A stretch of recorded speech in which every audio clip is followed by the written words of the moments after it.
بنكمل باقي أحداث المسلسل وبنشوف منور وهي نازلة من عربية قطار وبتكون في حالة صعبة جدا بعد ما قطار أخد منها اللي هو عاوزه وبيسيبها في الطريق لوحدها وبيمشي وبيقف قطار في نص السكة وبيكون تفكيره مشوش والوهلة بيحس إن فعلا منور مش بتكدب عليه وضميره بيأنبه وبيقرر إن هو يرجع ليها مرة تاني. لكن بتيجي عربية وبيشوفوا منور واقفة لوحدها وبتنزل الست علشان تعرض عليها إن هي توصلها وبتكون منور مترددة، بس لما بتشوف إن الست حامل بتقرر ان هي تركب معاهم. لكن وهم في الطريق بيقابل قطار العربيه اللي بتكون منور راكبه فيها ومش بياخدوا بالهم من منور وبيرجعوا وما بيلاقوش حد وبيقرروا ان هم يمشوا من غيرها. وبتدخل اسو بيت اخوها لكنها بتلاقيه مرمي في الارض ومغمى عليه وعلى طول بتطلب الاسعاف وبتاخده على المستشفى. وفي الوقت ده بيكون شفيق في بيت ساره علشان يدوروا على منور وبتكون ساره قلقانه جدا، لكن شفيق بيطمنها بطريقه فيها عطف. وفي الوقت ده بتتصل منور على سيرفر علشان تساله على عنوان ساره وبتقعد أزجير مع شفيق وبتحاول يعني ان هي تحلوه علشان تقدر تاخد منه دور في فيلمه اللي جاي، لكن بتتصل بيه اسو وبتبلغه بحالة كنان وعلى طول بيقوم شفيق وبيروح على المستشفى فورا. واكيد في الوقت ده بتكون في المستشفى علشان تطمن على اهل البنت اللي انتحرت، لكن بيوصل لها خبر كنان وبتقلق عليه وبتروح على هناك فورا. وبتدخل اكين وبتطمن على ابنها وبتكون في منتهى الانهيار وبتحاول ان هي تهون عليه. وعلى الناحية التانية بنشوف الدكتور وهو بيبلغ اهل هدير بخبر وفاتها وبيوصل شفيق وبيتأثر وهو شايف الأهل وهم زعلانين على بنتهم. وبتوصل منور لبيت سارة وأول ما بيشوفها سيرفر بيجري عليها وبيحضنها وبتكون منور في حالة مش طبيعية وبتحاول سارة تفهم منها اللي حصل وبتطلب من سيرفر إن هو يروح بيت أسجير علشان عاوزة تحكي مع منور. وبمجرد ما سيرفر بيمشي بتنهار منور وبتحكي لسارة اللي حصل لها وبتحزن سارة جدا وبتقول لها إن هي لازم تروح تبلغ الشرطة، لكن منور بترفض تعمل كده وبتكمل عياط. وبتطلب سارة من حنيفة إنها تجهز الحمام لمنور وبتدخل منور علشان تستحمى وبتحس بتأنيب الضمير بسبب اللي حصل. وبتطلع تحكي مع سارة وبتقول لها سارة ان هي حصل لها موقف مشابه للي حصل لمنور وبتطلب منها ان هي ما تسكتش على حقها وتبقى جريئة وما تعملش زي ما هي عملت زمان. وبتطمن منور شوية وبتشكر سارة على وقفتها جنبها وبتحضنها. وفي الوقت ده بيكون سيرفر بيلعب مع غني وبيكونوا مبسوط ان هما الاتنين بقوا اصحاب وبيحاول غني ان هو يهون على سيرفر. وبتتكلم اكيد مع شفيق علشان يحل مشكلة البنت اللي ماتت وبيطمنها ان هو هيتولى الموضوع ده وهيحل كمان مشكلة سارة الصحفية. وبيشكر كمان اخته اسو على ان هي انقذت حياته. وبتدخل اكين وشفيق وبتتكلم اكين مع اسو بطريقة وحشة وبتتعصب اسو وبتخرج بره وهي بتعيط وبيخرج وراها شفيق علشان يواسيها، لكنه بيلاقيها بتتكلم مع واحد وبيساومها على فلوس علشان يقابلها وبيقرر ان هو يسكت لحد ما يفهم الموضوع. وبنشوف الجنازة بتاعت ادير وهي خارجة من المستشفى وكل اهلها زعلانين عليها. وفي نفس الوقت بيكون كمان خرج من المستشفى هو وشفيق وبتوقفهم الجنازة بتاعت أدير وبيضطروا ان هما ينتظروا لحد ما الجنازة تخلص. لكن بيشوفهم واحد من اهل أدير وبيهجم على عربية كنان، لكن بيطلع السواق وبيمشي من المكان بسرعة. واثناء ما هما في الطريق بيسمع كنان من شفيق ان أدار خطف منور وبيقرر ان هو يروح على هناك علشان يطمن عليها. وبنروح لسيرفر وهو بيتكلم مع اخوه سردار وبيقول له على مكانهم. وبتكون سارة بتكتب المقالات بتاعتها وبتدخل عليها حنيفة وبتفتح التلفزيون وبيشوفوا منور في التلفزيون وبتشوف سارة ان منور لايق عليها تبقى ممثلة وبتكون بتفكر في حاجة معينة. في الوقت ده بيتصل شفيق على سارة وبيستأذن منها ان هما جايين علشان يطمنوا على منور وبترحب بيهم سارة على طول.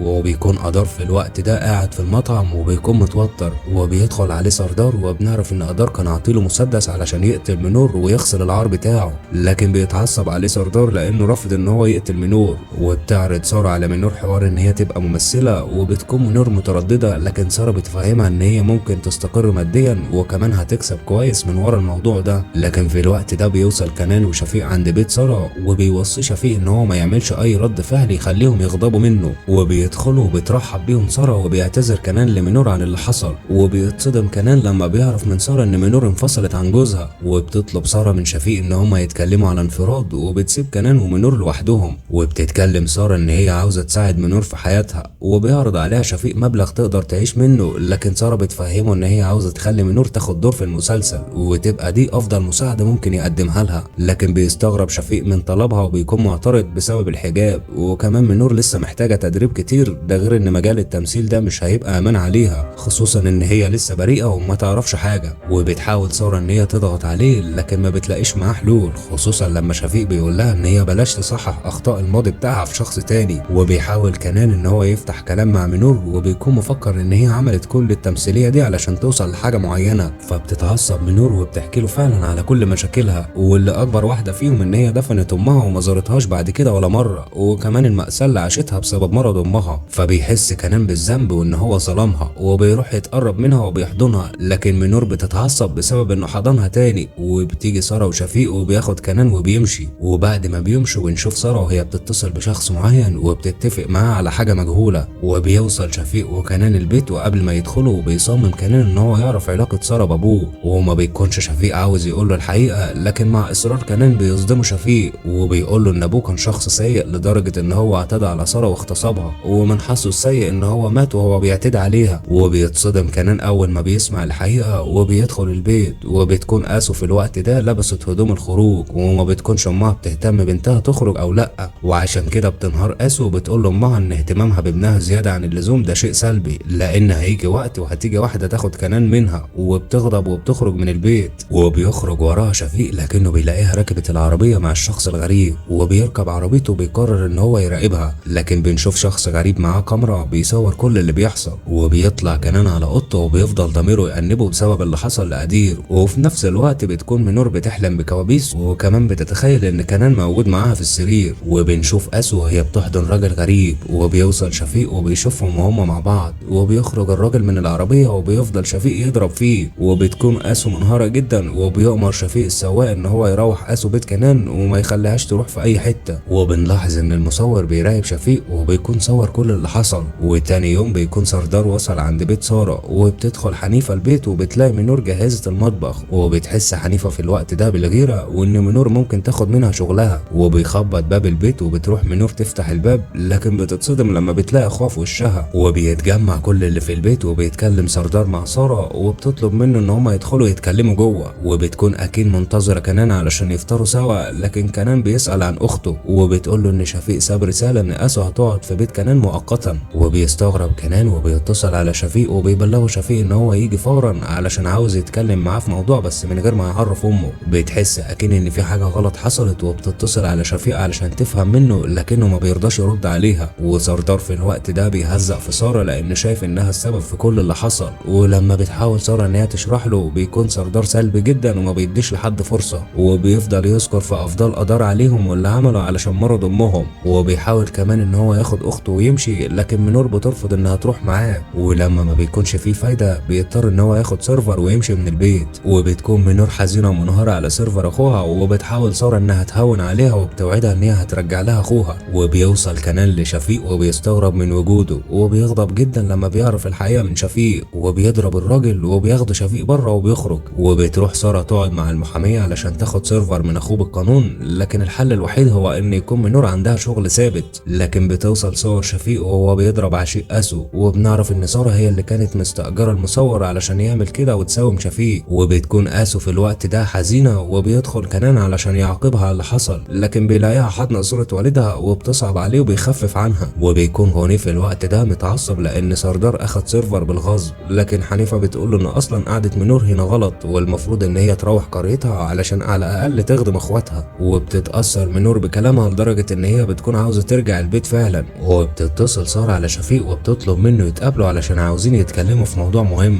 لكن شفيق بيقول لها ان هو مش فاضي، ولو عاوزه تقول حاجه تقولها في التليفون. لكن ساره بتقفل معاه وبتبعت له صوره، وبتروح له على الشركه علشان تتفاوض معاه. على طول بيتصل شفيق على كنان وبيبلغه اللي حصل، وبينزل كنان من البيت وبيروح على بيت ساره علشان يفهم منها. وفي الوقت ده بيكون قدر وكرم وسيرفر وسردار قاعدين مع بعض، وبيحاول كرم ان هو يبعد قدر عن منور، لكن قدر بيكون مصمم ان هو ياخدها ويروح. وبيتصل على منور وبيهددها ان هو هيقتل سيرفر لو ما جاتش على العنوان اللي هيبعته لها، وبيدي لها مهله لاخر النهار. وبتتوتر منور جدا وبتقرر ان هي تروح على هناك واللي يحصل يحصل. وبيحاول يقول ان هو يمنعها، ولما ما بيلاقيش فايده بيقرر ان هو يروح معاها، لكن وهم في الطريق بيشوفهم كنان وبيقرر ان هو يروح وراهم. وبيوصل شفيق الشركه وبيحكي اللي حصل لاكيد، وبتغضب جدا وبتكون منتظره ساره بفارغ الصبر. وبتوصل فعلا ساره وبيكون الترحيب بها بارد من اكين، لكن بتدخل ساره بكل ثقه. وكمان بتكون منور وصلت الفندق وبتدخل تحضن سيرفر، وكمان بيدخل غنيل، لكن اول ما بيشوفوا قدر بيرفع السلاح وسط صدمه من الكل.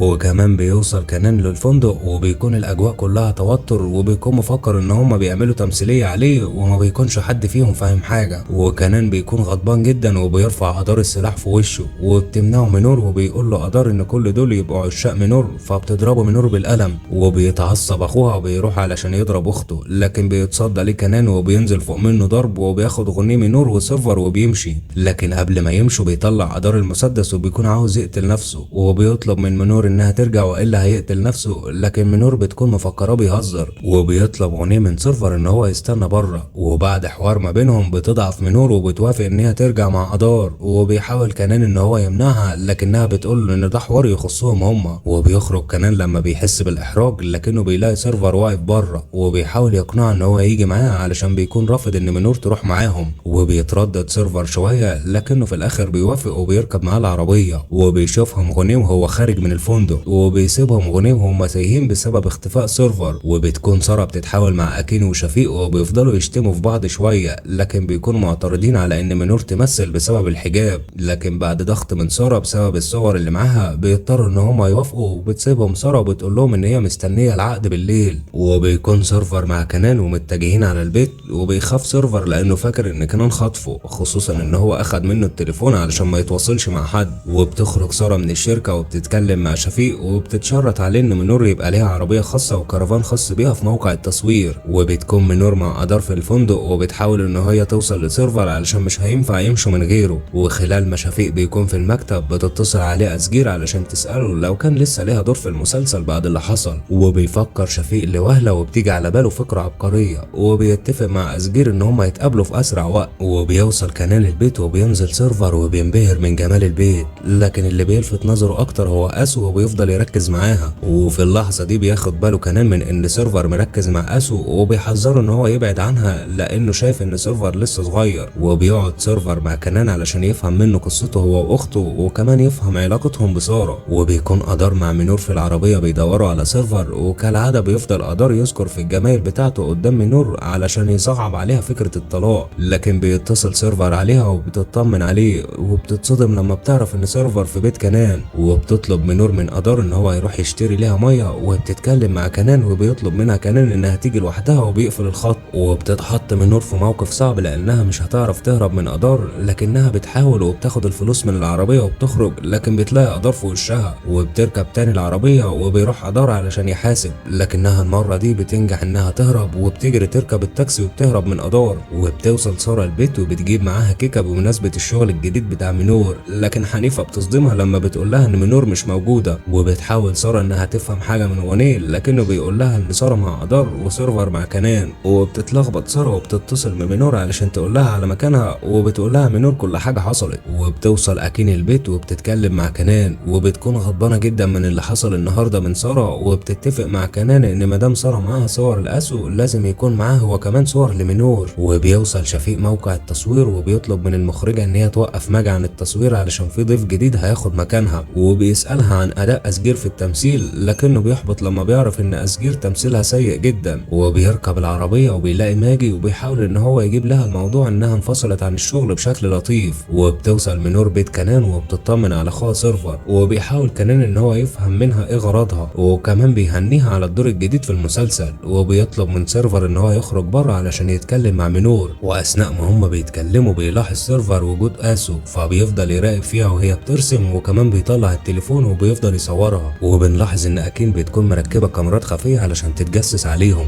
وبتحكي له منور كل القصة من البداية، وما بيكونش فارق مع كنان كل الكلام ده. وبيحاول يفهم دور سارة في الموضوع وإيه غرضها، لكنه في النهاية بيتأكد إن منور ملهاش أي علاقة في الموضوع، وإن المخطط ده كله سارة هي اللي دبرته. وبيقعد شفيق مع أسجير، وبتكون أسجير متحمسة خصوصا إن هي هتشتغل مع واحد زي شفيق، وبيعرض عليها شفيق دور البطولة في المسلسل بتاع كنان. وبيكون شفيق بيعمل كده علشان خاطر يحط سارة في موقف صعب وتختار ما بين أسجير ومنور، وبيسيب لها العقد وبيمشي بعد ما بيسيب أسجير في حيرة من أمرها. وبتكون منور لسه مع كنان وبيتكلموا، وبتصعب منور على كنان وبيطلب منها تقبل الدور في المسلسل الجديد، لأن بنلاحظ إن كنان بيكون واقع في حب منور. وبتستأذن منور علشان تمشي وبتاخد سيرفر وبتخرج من البيت، لكن بيفضل سيرفر يصور في أسو وبيتخانق معاه كنان وبيطلب منه يشوف الصور اللي على التليفون. وبتسمع أسو صوتهم وبتخرج، وبيضطر كنان إن هو ينهي الحوار، وبتخرج منور وسيرفر، لكن وهم في الطريق للأسف ما بيكونش معاهم فلوس، وبيضطر إن هم يركبوا مواصلات. وبتكون سارة في الوقت ده قلقانة على منور، لكن بيخبط باب البيت وبتتفاجئ سارة بقدر وهو بيطلب منور، لكن سارة بترفض ان هي تتعامل معاه وبتطلب منه ان هو يمشي والا هتبلغ الشرطة. وبيسمع غني صوتهم وبيروح على قدر وبيهجم عليه وبيضربه وبيتخانقوا مع بعض، وبيقع غني في الارض وبيضربوا قدر على رجله وبيعمل له اصابة. وبتكون أسجير مترددة لسه وبتتصل على سارة علشان تبلغها بالشغل الجديد، لكن سارة بتكون مشغولة. وبنشوف حنيفة وهي بتتكلم مع قدر علشان تخليه يهدى، لكنها بتتفق معاه ان هي هتنقل له كل الاخبار لان حنيفة ما بتكونش حابة وجود منور في البيت.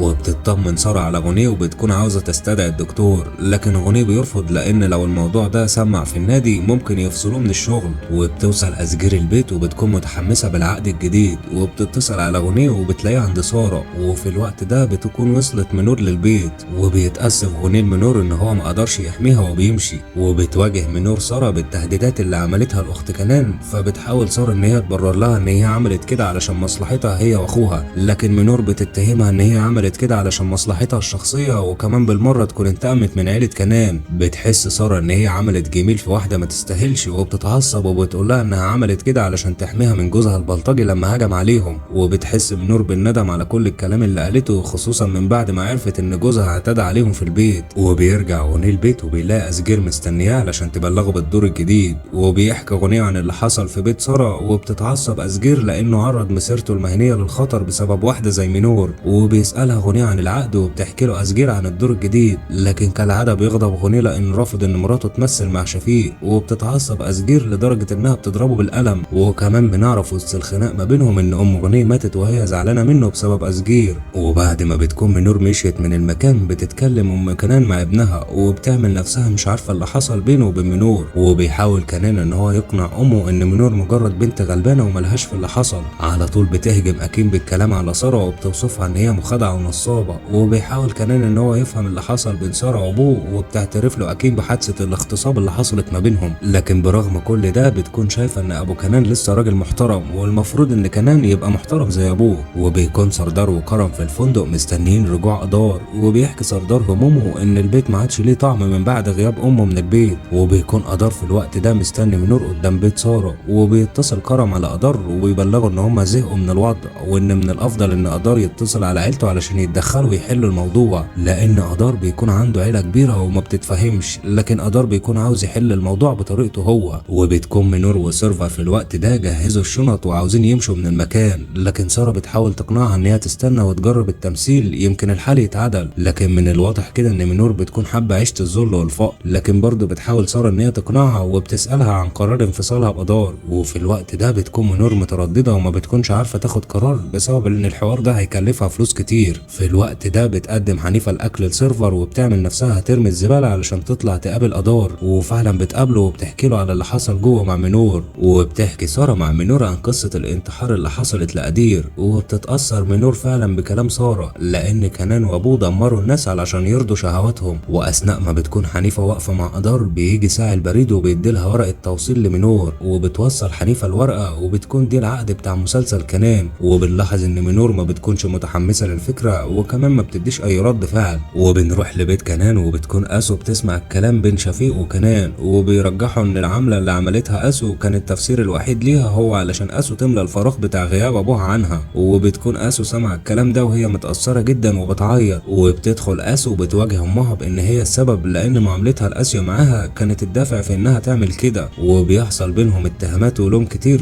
بس في الاخر بتخرج اسو من البيت وهي زعلانة، وبيخرج شفيق وراها علشان يواسيها. وبيتكلم معاها شفيق وبيحاول ان هو يخفف عنها، وبيقول لها ان هم كلهم بيحبوا اسو وان مفيش داعي للي حصل. لكن اسو بتفهم الكلام بطريقة عكسية وبتتقرب من شفيق، لكن شفيق بيبعد عنها وبيقول لها ان هو هيعتبر ان اللي حصل ده سوء تفاهم وما يتكررش تاني. وبيتصل شفيق على سارة وبتشكره سارة على العقد، لكن شفيق بيصدمها وبيقول لها ان منور عندها تصوير تاني يوم الصبح، وكمان أسجير هتكون موجودة وهتبقى البطلة بدل من ماجي. بتكون منور في اوضتها وبتبص في عقد العمل، لكن بيقطع تفكيرها اتصال من قدر وهو بيطلب من منور تخرج من البيت علشان عاوز يتكلم معاها. وفعلا بتخرج منور وبيتكلم معاها قدر وبيقول لها كلام حلو علشان تصعب عليه، وكمان بيقدم لها ورد وبيطلب منها تفكر فيه شوية وترجع بيتها، وبيسيبها وبيمشي. تاني يوم بتجهز منور نفسها علشان تروح موقع التصوير، وبتدخل سارة وبتحكي لها منور عن اللي حصل. وبنلاحظ سارة ان منور متأثرة بالمقابلة اللي حصلت امبارح، امبارح وبتطلب منها انها ما تشغلش بالها وتركز في الشغل الجديد. وبتخبط أزجير على باب سارة وبتقول لها ان هي جايه تاخد منور معاها موقع التصوير. وبيكون باين ان أزجير مخاصمه سارة لكن ما بتقدرش ان هي تكتم الزعل وبتحضنها. واثناء ما هم في الطريق بتقول أزجير على شويه نصايح لمنور علشان تكون ممثله محترفه. وبنلاحظ ان غنيه بيكون متعصب بسبب ان أزجير صممت انها تعمل اللي في دماغها وتروح تمثل مع شفيق وكنان. واول ما بتوصل أزجير لموقع التصوير بيهجم عليها المعجبين واللي بيرشوا على العربيه الوان الدهانات. وكمان بنلاحظ ان في شخص ملثم بيكون واقف ضمن الجمهور. وبيوصل كنان لموقع التصوير لكن بمجرد ما بيوصل بتلاحظ منور ان الشخص الملثم ده معاه مسدس وبيوجهه ناحيه كنان. على طول كنان بيحاول ان هو يفاديهم لان الملثم ده ضرب عليهم نار وبيهرب. وبيتعصب كنان وبيوجه الاتهام لمنور لان فاكر ان اللي عمل كده هو ادار جوزها بسبب ان هو عاوزها تتراجع. لكن منور هي كمان بتتعصب وبتقرر ان هي تتصل على ادار علشان تساله لو ليه علاقه باللي حصل ولا لا. لكن ادار بينكر ان هو عمل حاجه زي كده. وبنتفاجئ ان منور بتطلب من ادار ان هو يجي على موقع التصوير علشان ياخدها هي وسيرفر ويروحوا للقريه. ولو عجبك المسلسل ما تنساش تعمل لايك واشتراك في القناه وما تنساش تشوف الجزء الثالث واللي هسيب لك العنوان بتاعه في صندوق الوصف.